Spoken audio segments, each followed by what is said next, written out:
jungle's a beautiful place. You gotta respect it, kind of like people want respect. You gotta respect the jungle in a certain way. Now shift left, shift right.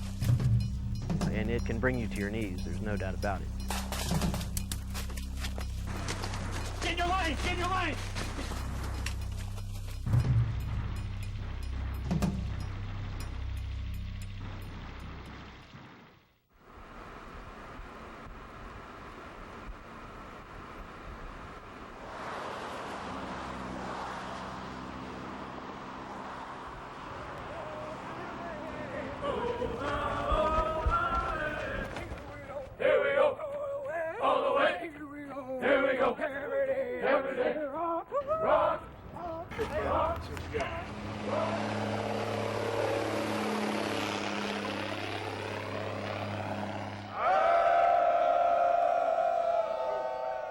You're at the home of the 82nd Airborne Division, Fort Bragg, North Carolina. We are en route to a real-world mission in Panama. Primary mission for us while we're down there is essentially jungle training. My name is Lieutenant Colonel Rick McGackin. I'm the battalion commander of 1st Battalion, 505th Parachute Infantry Regiment of the 82nd Airborne Division.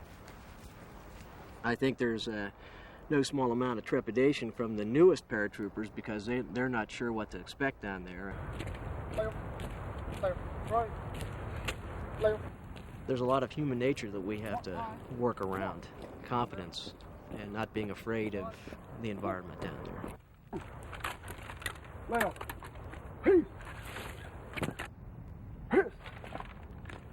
I'm 2nd Lieutenant Malcolm Thompson from Bristol, New Hampshire. I'm 1st Platoon Leader for Charlie Company, 1st Battalion, 505th Parachute Infantry Regiment at the 82nd Airborne Division. There's a little bit of nervousness, because, it's a new experience. I've never really been in the jungle before. So, I hope to see a lot of the flora and the fauna and just hope I don't get bit. Malachi Quillen, Private E1. I know I'll be a little bit nervous, a little bit scared. I hope to overcome all that and just have a good time in the jungle. My name is Sergeant First Class Howard Jacobs. I'm Platoon Sergeant, 2nd Platoon Charlie Company, 1st 505 PIR. Even I get nervous or scared, especially when I know I'm carrying the whole platoon down there. I don't want a soldier, to get down there and get scared on me and cause an accident. I'm nervous about it. For the first soldier never been there, deep down inside of me, he's nervous about it.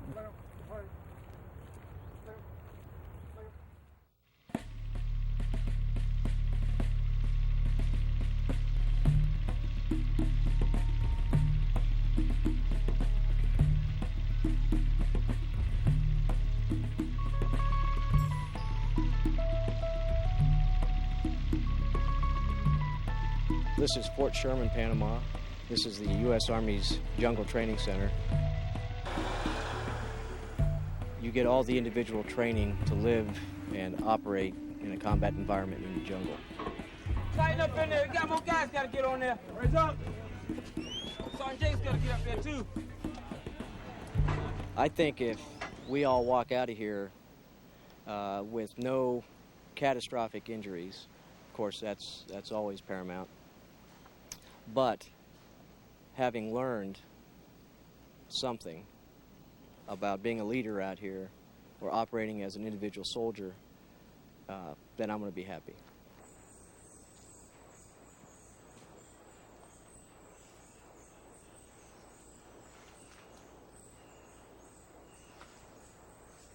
Kick off the wall. Kick off the wall. Kick off the wall! There you go. You're all right. You're all right. Keep going. Now step down the wall. Start stepping down the wall. There you go. There you go. Keep your hand there. You're good. Now lock. Straighten it out into an L. Oh, take your guide hand off. Go. Look down where I'm going? Yep. Oh, jeez. Hold up. Right hand? Hold up. Yes, sir. Okay. You listen to me.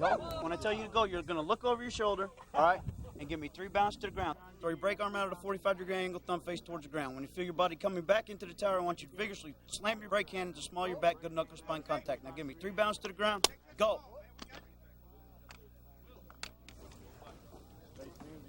Okay, get in position. There you go. This is my first time rappelling.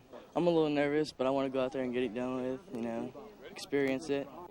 Now, I've never done this before, so, you're always scared of what you don't know. Keeping your balance. Lean, step.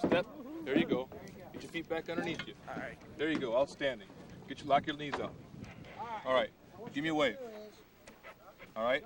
Now give me 3 vigorous bounds. Okay, go. Let's go. Throw your arm out to the side. Throw your arm out to the side. There you go. All right, throw your arm out. Throw your arm out. Breaking the small of your back, not on your side. All right, good job. Get off my tower. Move.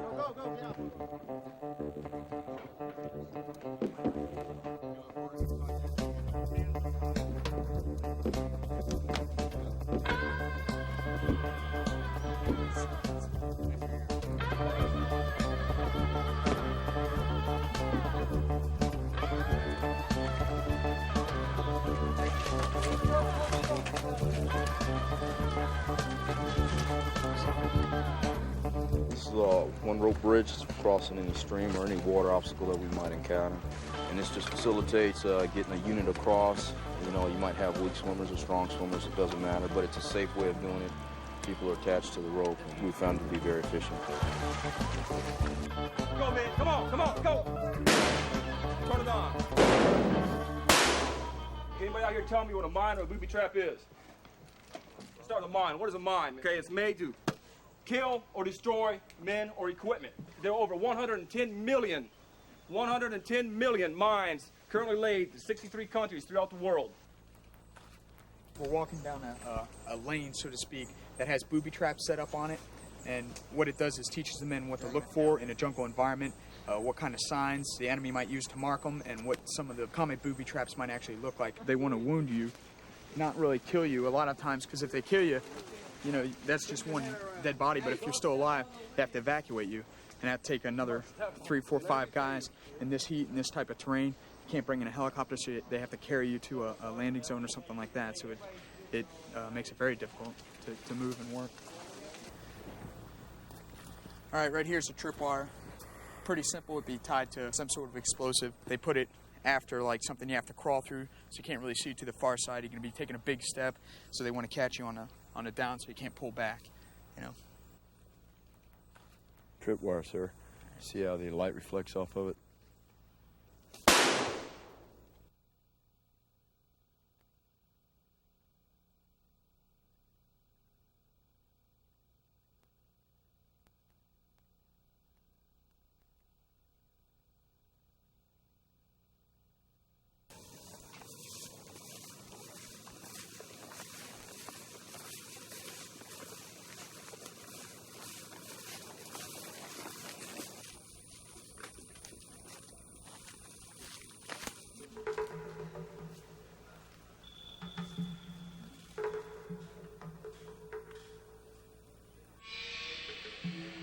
The jungle's hot. The humidity is outrageous. It's kind of crazy. It's hard to move through it. There's a lot of vines, a lot of trees that grab you. It's thick. You got double canopy and triple canopy. You'll hear it raining, but you don't feel no rain. It's usually dark in the jungle. Even if it's light out like right here, it's usually dark in the jungle. It's damp. The ground's always wet. Feet are always wet. You're sweating a lot. For the first time we went into the jungle, before we got here, the guys never been here before. It's hot and wears them out, and they have more respect for the jungle now than they ever thought it would have. But it's tough to do anything in a jungle. It's tough to move. It's tough to communicate. It's tough to live there. It's hot. You need a lot of water. You have to think about everything. The animals, the plants. It's just very challenging. Okay, my name's Sergeant Rivera. I'm the NCOIC here at the Fort Sherman Environmental Training Center. You can call me the Beastmaster if you like. The animals that we have here in the zoo are indigenous to the area of Panama. This is Sheba. She's a female jaguar that we have here. This is the biggest cat that they have in Panama. These cats get up to anywhere between 150 to 250 pounds. Out in the jungle, you probably wouldn't even see them because they would have been stalking you for quite a long time before you even heard it, seen it, or smelt it. Spider monkeys, when you look at their body, they're nothing but arms and legs. When they're moving in the trees, they can fly through there. And comparatively to their size, they're really strong. Don't tease them, because some of them might be able to reach out and punch you in your face. I told you.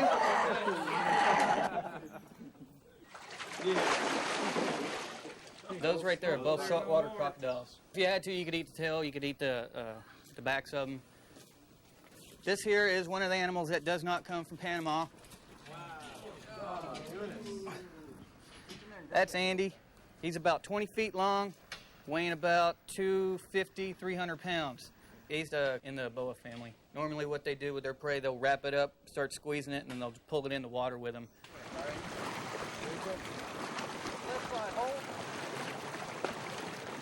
Water training is very important here in Panama. Panama is surrounded by water, plus in the jungle there's numerous streams and rivers.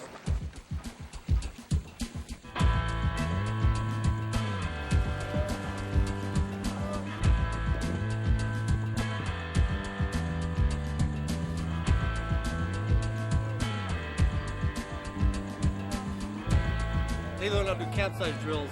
The boat gets filled with water, they learn how to flip it over and get the water out and get back in.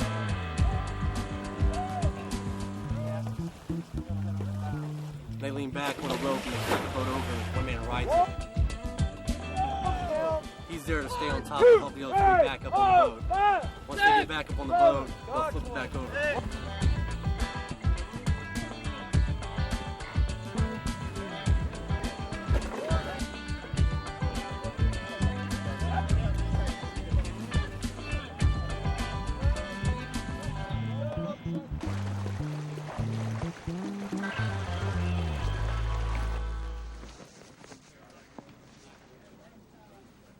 What we're doing here is the poncho raft and rucksack float. It's enabling the soldier to get across a body of water with the equipment that he carries with him every day.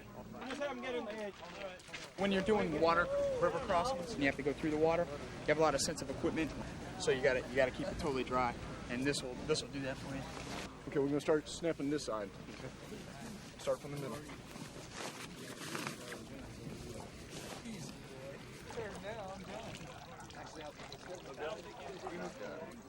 The soldier sees once he gets in the water, all of his equipment will float, but it doesn't propel itself, so he's got to tug it. He's the man to get it across.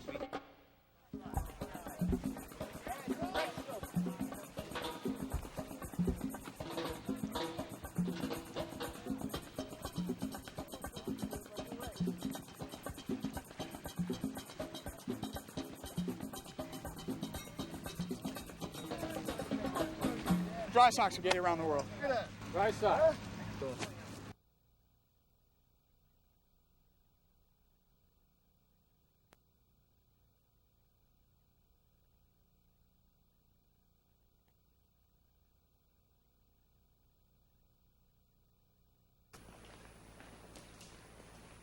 You have to keep very high standards. Everybody has to keep reaching for the brass ring. It takes a lot of hard work. You have to understand the environment. It's not anything that you're going to conquer. You have to learn how to work in it to protect yourself and be able to go to the extremes necessary for combat operations in any environment. And the way we will approach that is through combat survival training. The Green Hell is an obstacle course which I think has no peer in the United States Army. Look right. One. Green Hell is through the jungle, and it's out on like a little peninsula. And so you'll run down, and you'll be running through a bay, through a lagoon. You'll be litter carrying, around these things. You'll be climbing a cliff, descending a cliff, and that sort of thing. So it's quite a smoker. Welcome to Green Hell Obstacle Course. This course is designed to check your endurance and build self-confidence. Go ahead and give me a company formation right out front here.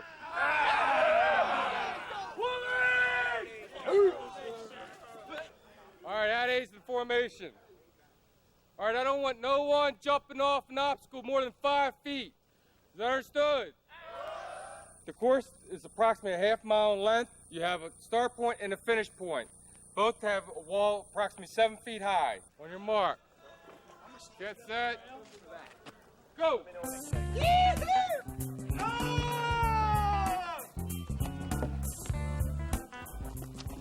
You could possibly encounter monkeys, snakes, spiders, and black palm. You have several hills that are covered with vines, roots, and red clay. And since it rained last night, it's awful slippery, so at certain points you will have a rope to assist you down the hill. All right, let's go, let's go, let's go. Huh?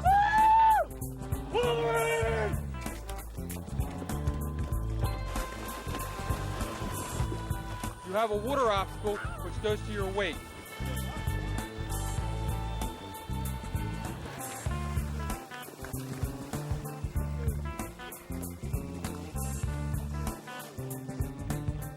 You also have a cargo net, which is approximately 60 feet in height, that you must keep 3 points of contact at all times, going up and coming down.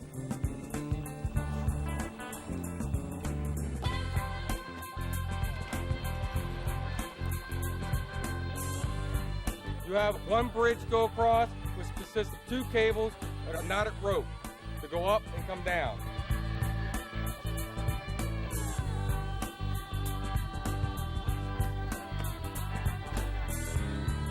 You have several log obstacles.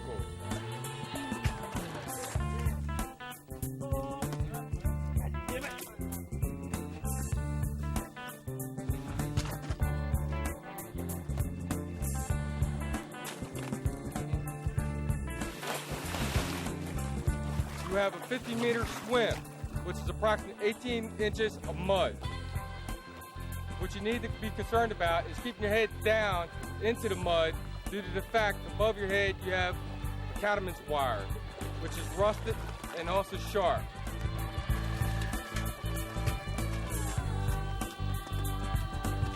Let's go, man, let's go, let's go, let's go. Move it, move it, move it. Step, step, step, let's go. Yeah, look at Gil, let's go, Watch. Come on, Watch.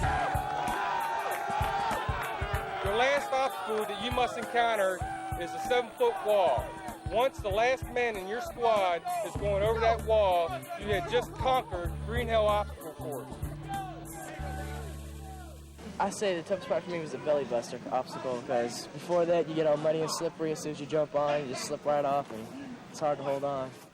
I'm gonna have to go with these guys, the belly buster, the belly over, because like they said, it's wet, you're all slimy, and you gotta push yourself over. It's just tough at that point. Come on now, we need to get out of here. Crap's drying on my face. I think we did great. You know, had fun, motivated. We did real good. Let's throw the sergeants in the mud.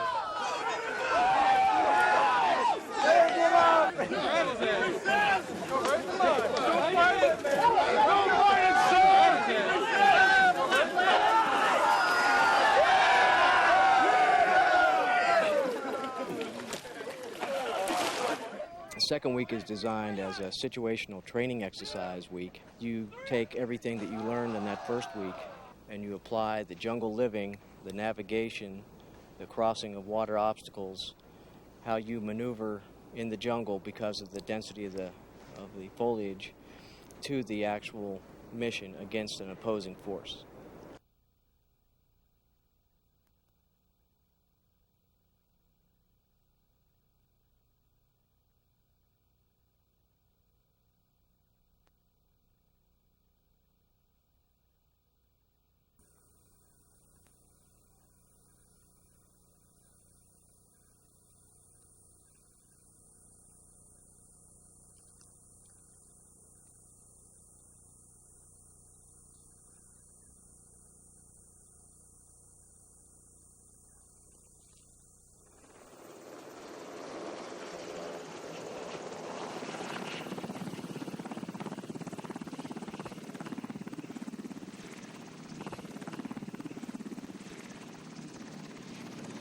Listen up.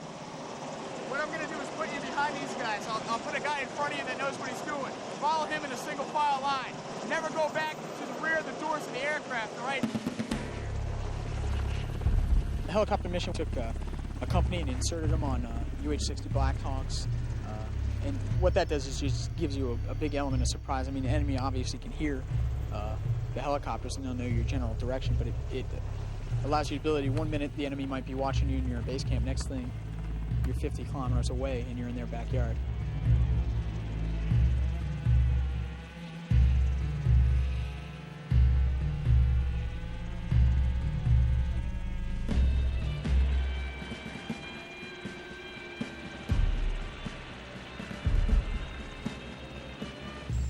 We're in security position. We won't be moving that much at night out here in the jungles. It's just real difficult. So when you get into a tight perimeter, you are there for the duration until first light.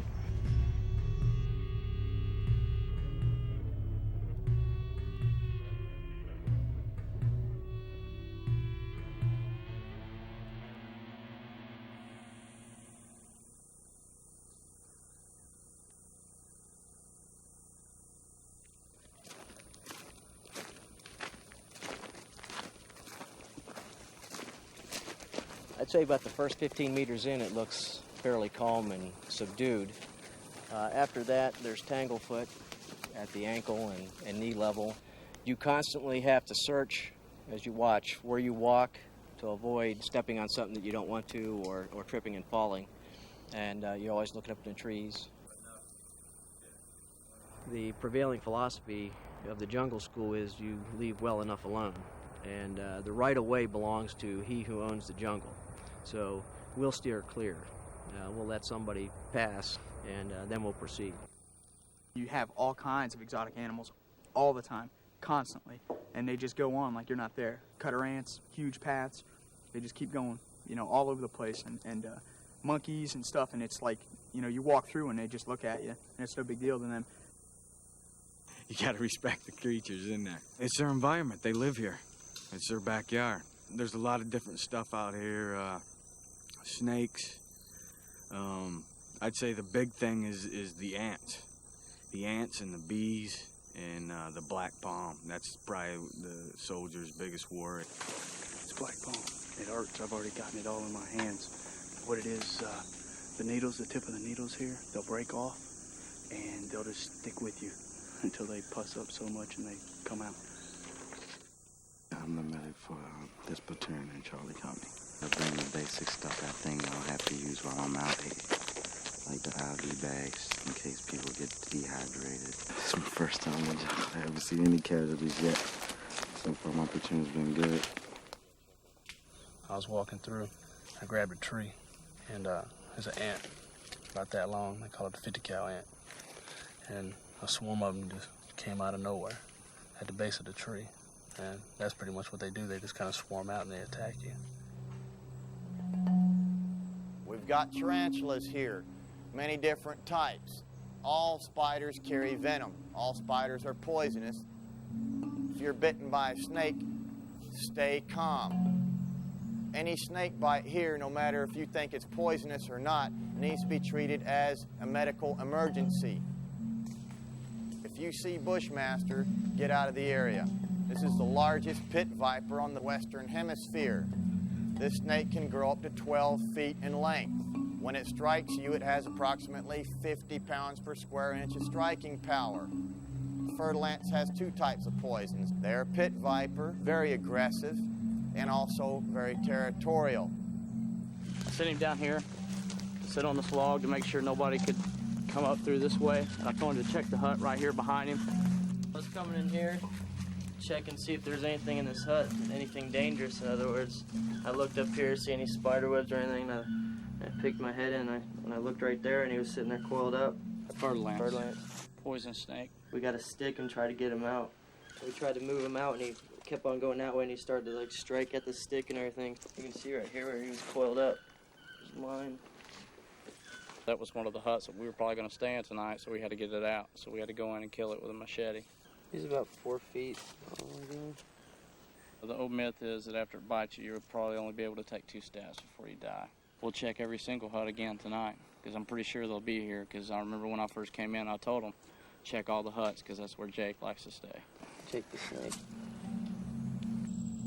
We've got bees here, the Africanized killer bee. When this bee stings, his stinger will come out. That stinger will not only be pumping venom into your skin, but it will also act as a beacon. And the 2,000 other bees that are coming out of that hive will be able to home in on that pheromone. Now, if you encounter a large swarm of bees, you need to treat this as a react to indirect battle drill as soon as possible, and you move out in an orderly manner. Watch out, bees! Bees! Run! Move it! Move it! Move it! Medic! Go, Doc. Medic! Medic! Got a man stung! Got a bee in his ear. Right in the face, too, sir. Hey, here's got a Swiss Army knife with tweezers. Tweezers right here. Tweezers. Okay, calm down. Relax. Let's go, Doc. Sticking with the bee sting kit just to be sure. You all right? It's all right, man. Take it easy. Here, lay back. Lay back, take your OB off. Keep moving up and stay forward. Get his LC off and stay.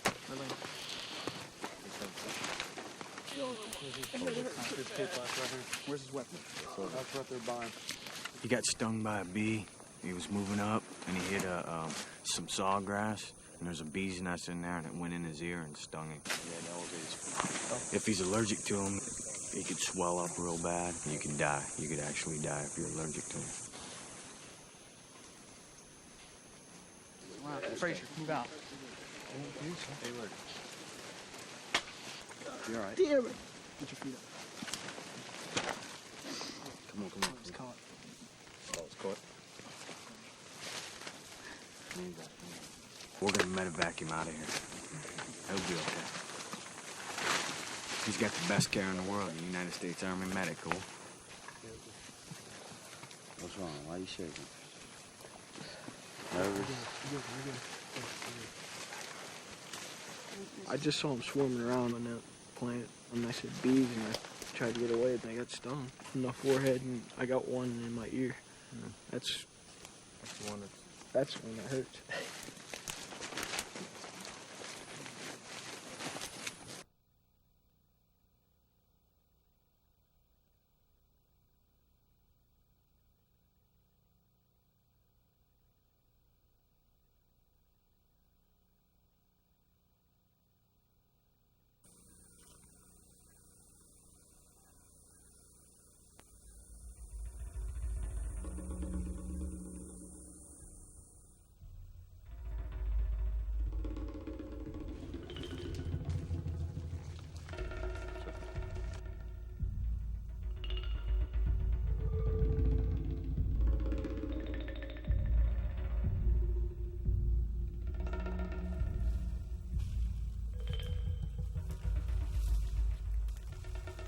The OPFOR are the opposition forces, and they represent the bad guys.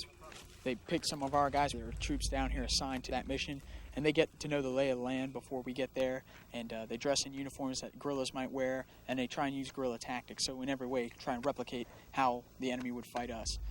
We meet up with them all the time.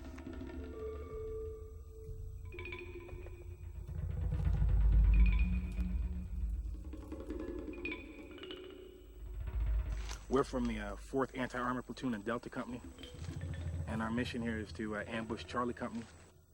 Ambush is just basically an operation where we go to a named area of interest, or it's like a trail, in back of us, lay in waiting in the trail, and as the enemy force comes along the trail, we just light them up. The enemy are the good guys up there. Well, they have to worry about all the terrain you see. Pretty much whatever's beautiful in here is deadly, but the worst problem out here is us, the OPFOR. Our mission is to make it as difficult for them to conduct their operations as possible, and that involves killing or wounding as many of them as possible.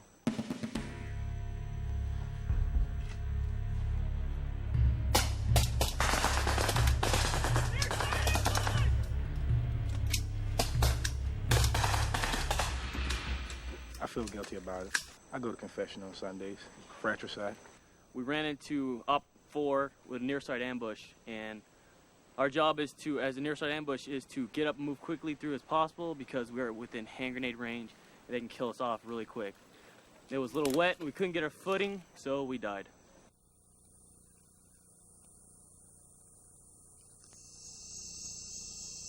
The scariest time is night in the jungle. The monkeys are out, the predators are out looking for the next meal, and it is about as dark as you can ever imagine. A lot of sounds going on. But generally, there's not a lot of movement at night.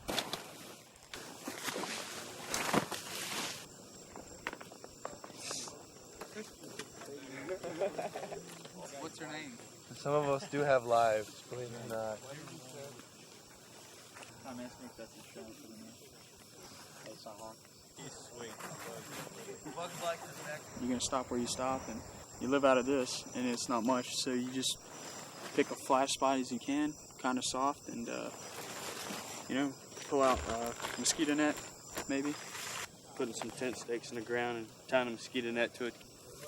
You got like roots and stuff like that up underneath you, and you got rocks and sticks, and try to move everything you can, but most every time you can't get everything. So you just learn to deal with it, sleep on it.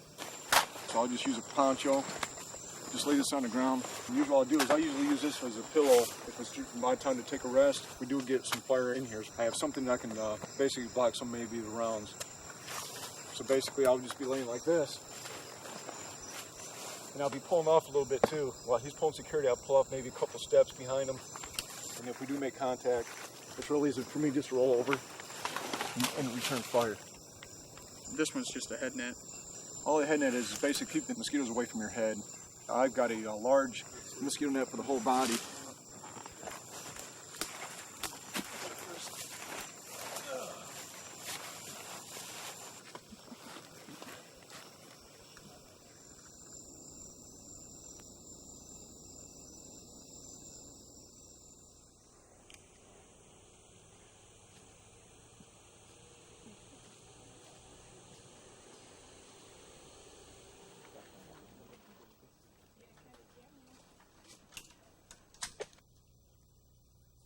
Out here, we usually put camo on in the morning.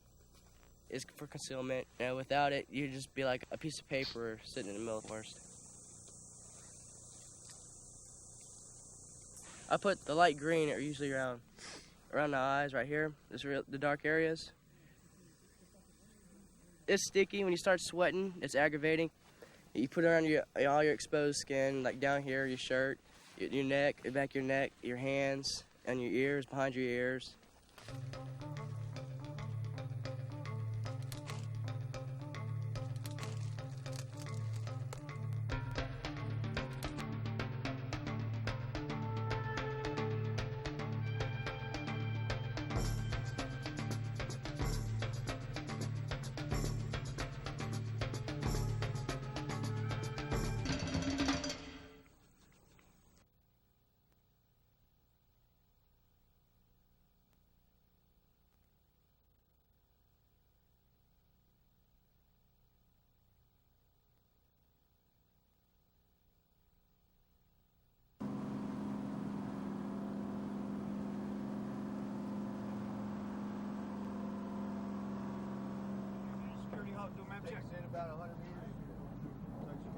All right, we're gonna move out here on 45 then.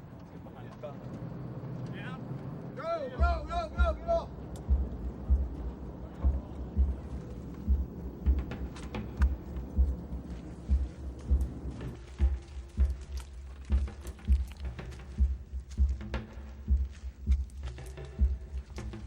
So what we're going to do is we're going to move up the support by fire. We're going to creep them up there. I'm going to set them in kind of far out.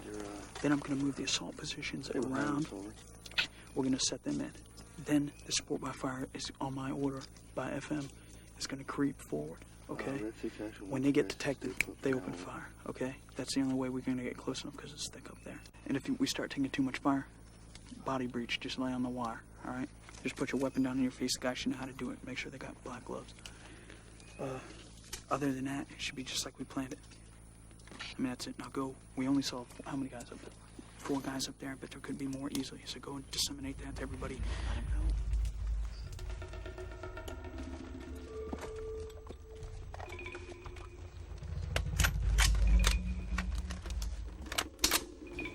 Right. These are blanks today. We're emphasizing general operations in the jungle, along with how they operate, their techniques, fine-tune their techniques.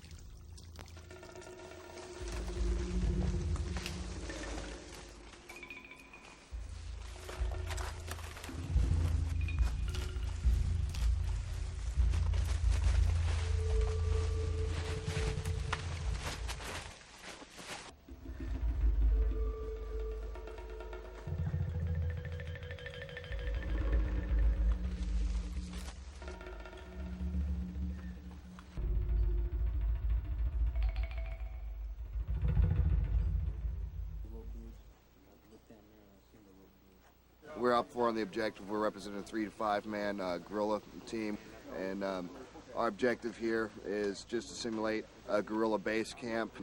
We got little sheds here spread around the area, and our mission is just to hang out. We'll be killed on just about every objective because realistically 5 guys they're not going to be able to defend against a platoon. Even if we all had like an M60 machine gun, we'd still get waxed, and we never know when they're going to hit us. Bravo team bound!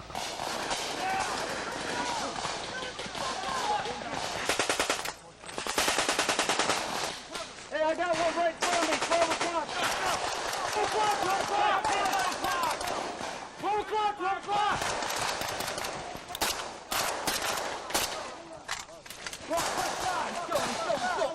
Up there.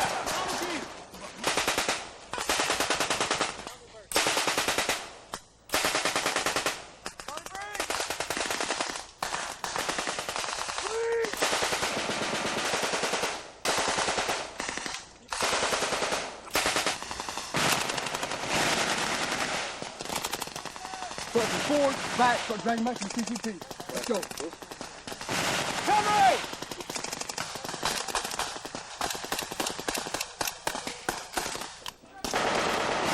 We're playing as a jungle guerrilla force, and basically when an element that's bigger than our size comes up, we basically leave 2 people here to defend, and the rest of the force pulls out.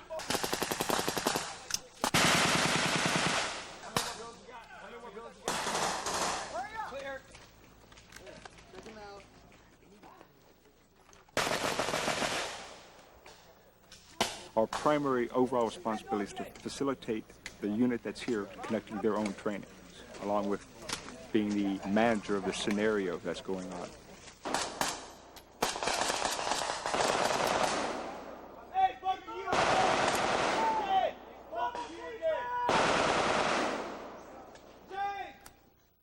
They instruct when they need to on the spot for corrections.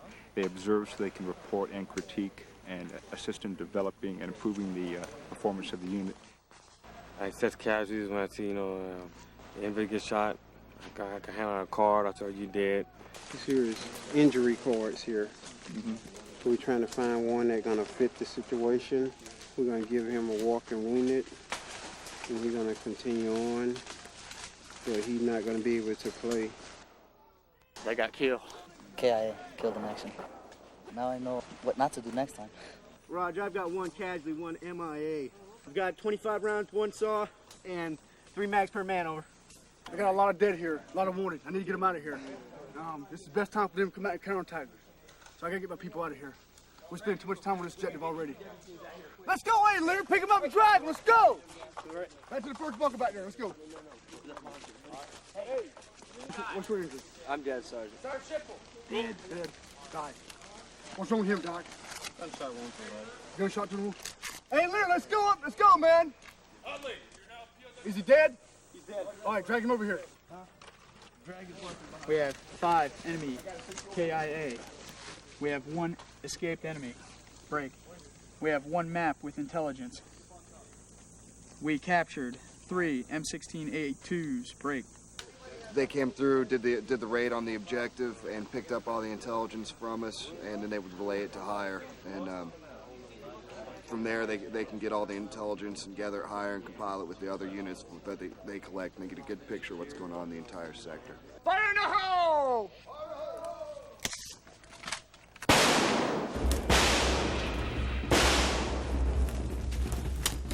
Take care of them.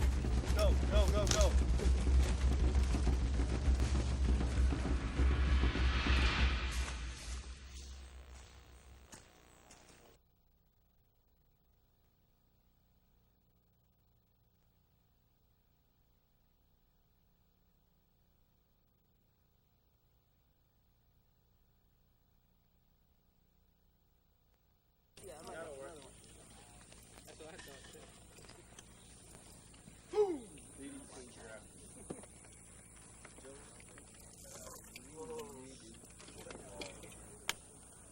MRE, meal ready to eat. Corned beef hash. Spaghetti with meat sauce. Got your grape jelly. Cocoa powder. Oh, and toilet paper, of course. You get a very small portion, but if you get to eat 3 times a day, maybe Did you go to the bathroom like once a week? MREs are definitely a community thing. I take the pork and rice. You get spaghetti. I'll get spaghetti if I can get pineapple tidbits. Cats. Here, Sumner. MRE stand for may require enema. Ham slices, you get it. You got to be off the holder to eat it. I'm just mixing the peanut butter and the crackers and the sugar. And then you make peanut butter balls. I'm just getting a ball of dry stuff. And once you got a ball, drop it in the cocoa. Can I try one of those? Sure.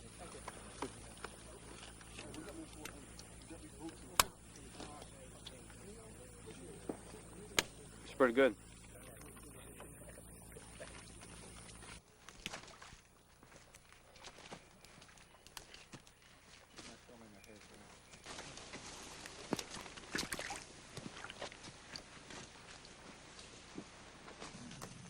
Well, right now I'm gonna fill these 2 quarts up with some water and use these iodine tablets. You want to do it with this running water, that way less chances that there's bacteria in there. These are iodine tablets to take out the impurities in the water. Diarrhea is probably the worst thing that can happen, because when you get diarrhea out in the field, you get dehydrated very quickly. Especially bad, 'cause like when you're on movements to stop, you have to stop the whole element. Medics require that you drink at least 4 quarts. I've drank about 12 today. Just dehydrated. He's feeling queasy and weak. Normal signs for early dehydration. Dry. We gave him some extra water, just to be in case it doesn't hurt you to stick you, to get an IV. Squad leader said go ahead and take the IV, and just so it doesn't happen as bad as it has before. He's a likely heat casualty. That's why it's more a preventive measure. I mean, he's just showing early signs of dehydration. There's a lot of teamwork. We're always looking after one another, and one guy's down, one guy's up. You help each other out. You gonna be ready to move when this thing's done? All right, well, I'll wait.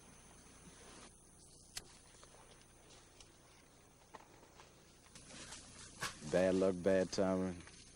I guess it's just time to have a little bit of work to do.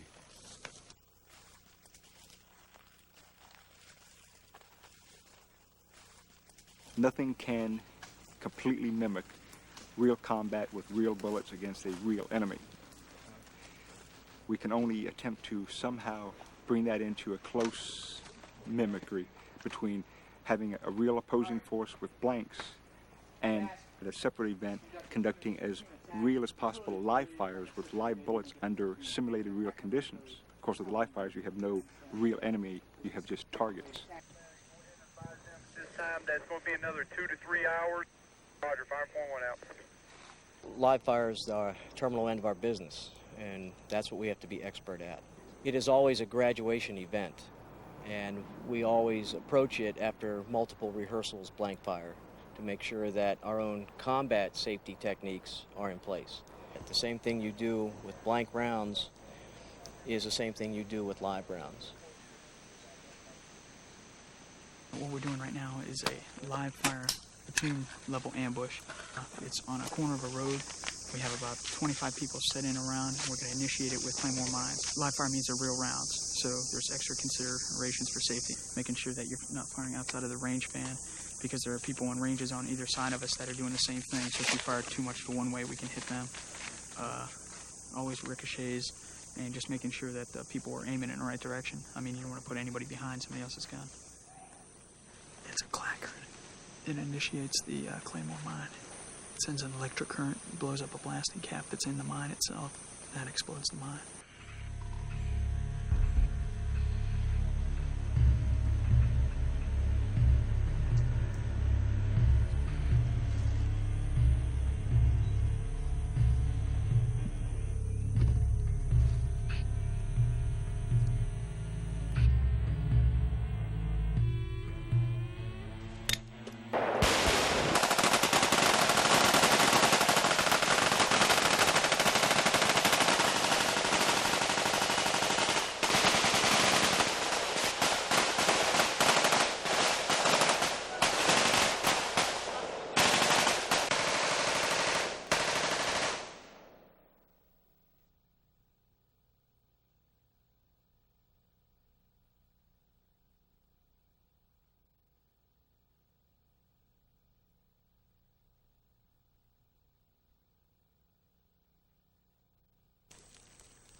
This is a crater from the Claymore mine. It just blows everything in its path. And a human man would be blowing it to pieces. If this was a real enemy person, Claymore mine and the 2 weapon systems, the enemy personnel that entered the ambush, they would be blown all over and no longer available.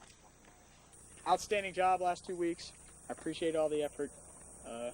Let's turn in all the ammo, make sure do a good shakedown, have a good, safe weekend, all right?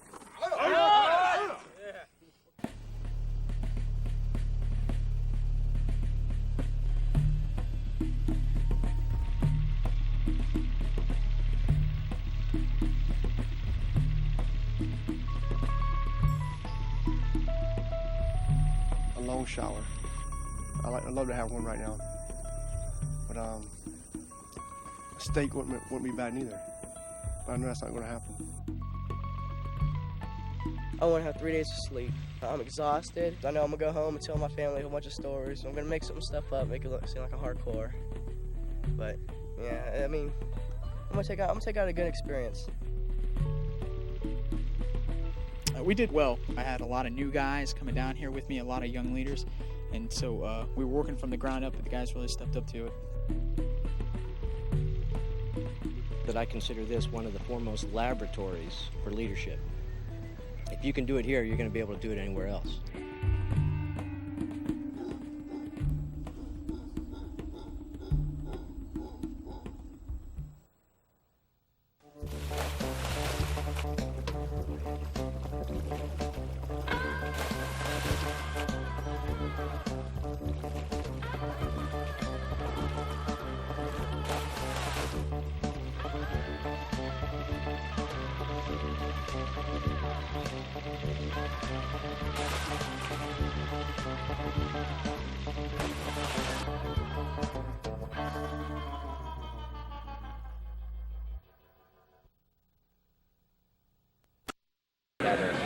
Opened, I believe, 17th February.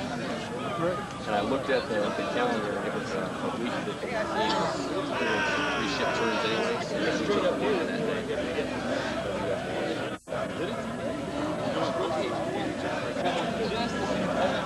You got infrared on there? Walk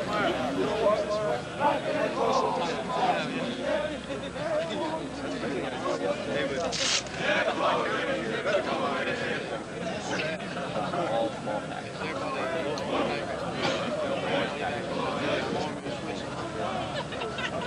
Hey, make sure it doesn't get rusty. CLP on it. I'll kill you.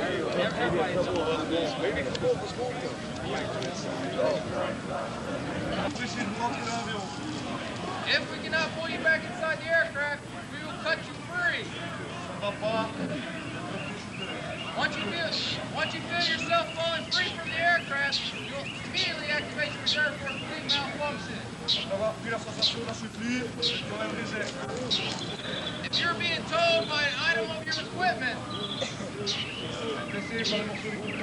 regardless if you're conscious or unconscious,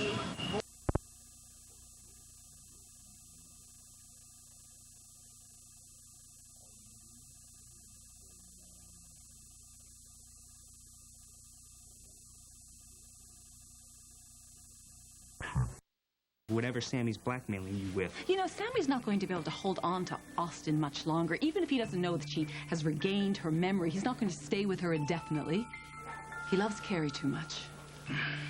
Well, in this case, I don't think love is enough. I mean, between Austin's guilt about Sammy's accident and Mike's blossoming love for Carrie, all Sammy has to do is sit back and watch their relationship dissolve into nothing.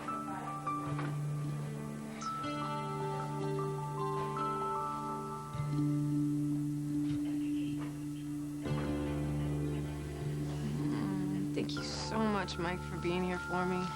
You're so sweet.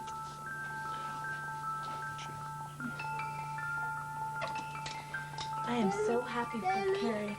She and Mike are really connecting, huh?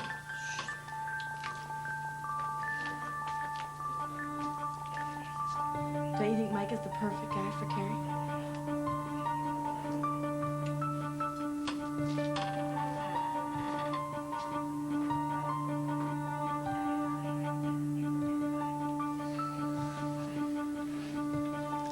cannot believe that Austin hasn't even been by to see me. Yeah, something must have come up with Will. Having Austin's son gives Sammy an incredible hold over him. Hang on, she's just trying to keep her family together. I mean, she has no idea how Austin feels about you. Well, still, Mike, it seems like the sweet, innocent Sammy is able to keep us apart just like the evil one could. I'm not sure how much more of this I can take.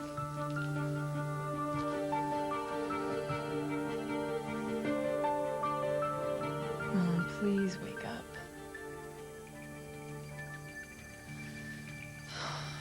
I wish Marlena were here.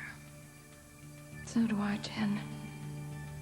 Marlena's the only one who knows how evil Kristen is. She could back me up, and then you'd all see that I'm not crazy. I'm sure Marlena could help you see that Kristen is not to blame, Mom. She was just following Peter's wishes by having his body cremated. No, Jen, you're wrong. Kristen did that to stop me from exhuming the body and discovering it wasn't Peter's. But I can't explain any of this to you. Why can't I talk to you? What's happened to me?